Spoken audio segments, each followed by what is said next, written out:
Assalamualaikum warahmatullahi wabarakatuh. Bismillahirrahmanirrahim. Alhamdulillahirabbil alamin. Wa bihi nasta'in ala umuri dunya waddin. Wassalatu wassalamu ala sayyidil mursalin sayyidina wa maulana Muhammadin wa ala alihi wa sahbihi wa barik wa sallim ajma'in, amma ba'd.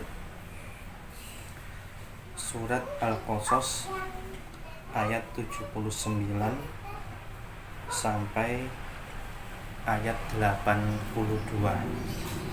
Ini menjelaskan tentang kisah Qarun.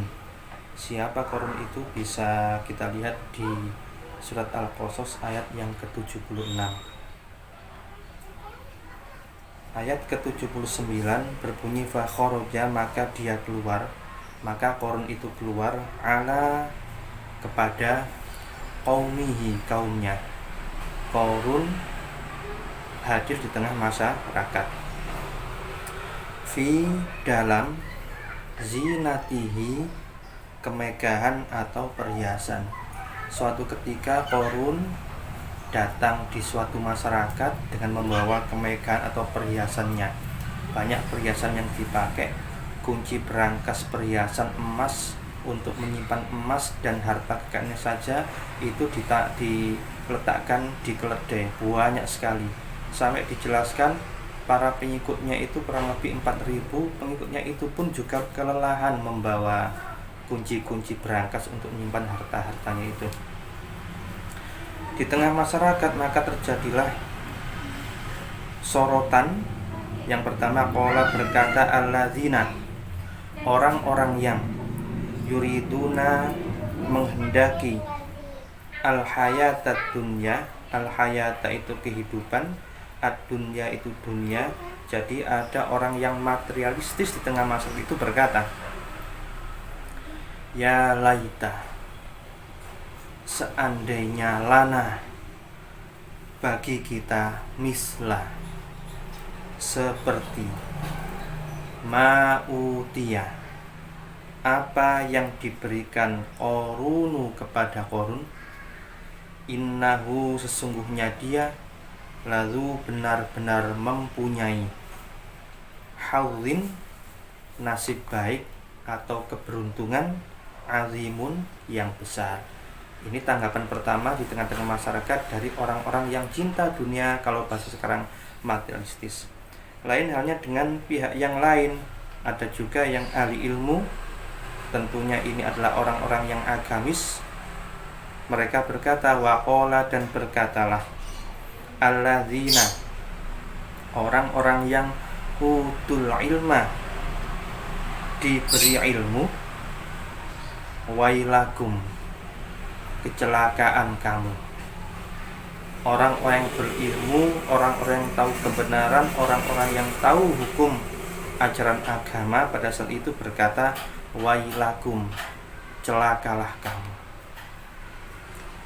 Sawabullahi, pahala Allah itu, khairun, lebih baik, liman, bagi orang, amanah, ia beriman, wa amila, dan beramal, solihan, kebaikan atau soleh. Wa amila solihan, dan beramal soleh. Jadi orang yang ahli ilmu menyatakan, oh celoko pun.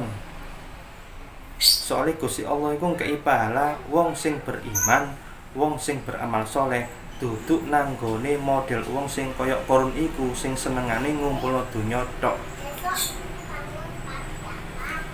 Wala, dan tidaklah yulaqoha, diperolehnya, illa, kecuali, as-sabirun, orang-orang yang bersabar.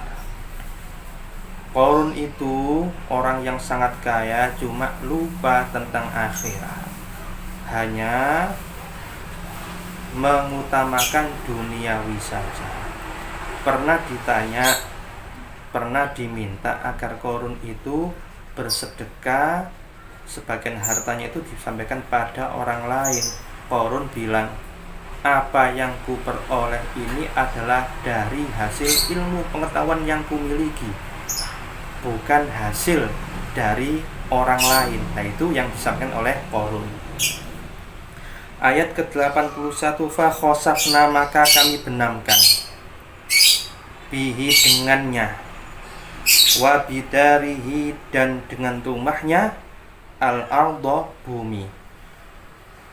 Maka tibalah waktunya Allah menenggelamkan, membenamkan Qarun beserta hartanya ke dalam bumi. Fama, maka tidak kana ada, lahu, bagi Qarun, min fi'atin, dari golongan, yang surunahu, yang mereka menolongnya. Jadi tidak ada golongan dari orang-orang yang menolongnya, min dunillahi, selain, min dunillahi, dari selain Allah. Wama, dan tidak kana ada, minal muntasirin, termasuk orang-orang yang dapat menolong. Tidak ada yang menolong, dan Qarun tidak bisa menolong dirinya sendiri.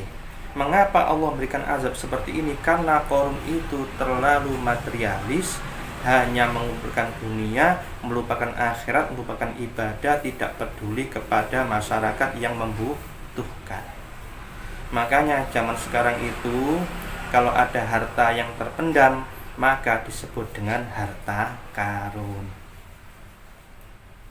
Wa asbahal ladzina, dan jadilah orang-orang yang tamannau, mereka menginginkan, maka nahu, kedudukannya, bil amsi, dengan kemarin.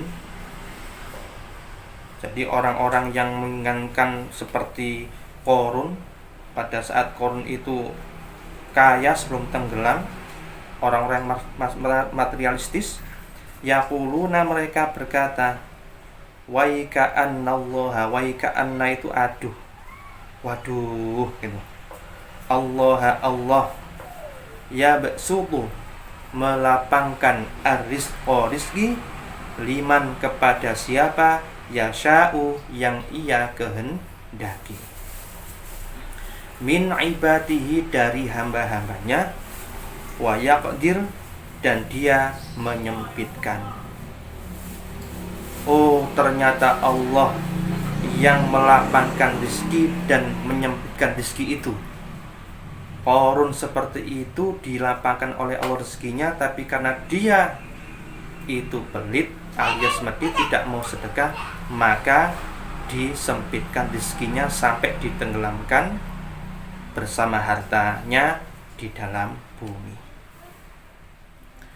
Laula, jika tidak, amannallahu, an, bahwa manna, karunia Allahu, Allah, alaina, kepada kami, la khosafa, tentu dia telah membenamkan, bina, dengan kami.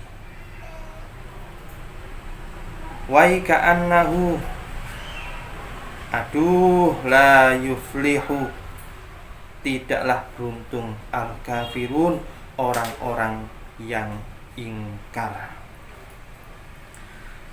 Orang yang materialistis kemarin sebelum Qarun ditenggelamkan di dalam bumi, selain menyadari Allah yang melapangkan, menyempitkan rezeki, mereka juga semacam senang, selamat, andaikan, nah gitu ya, andaikan kita seperti Qarun, pasti Allah juga menenggelamkan kita. Nah seperti itu. Jadi ada terbuka hati mereka.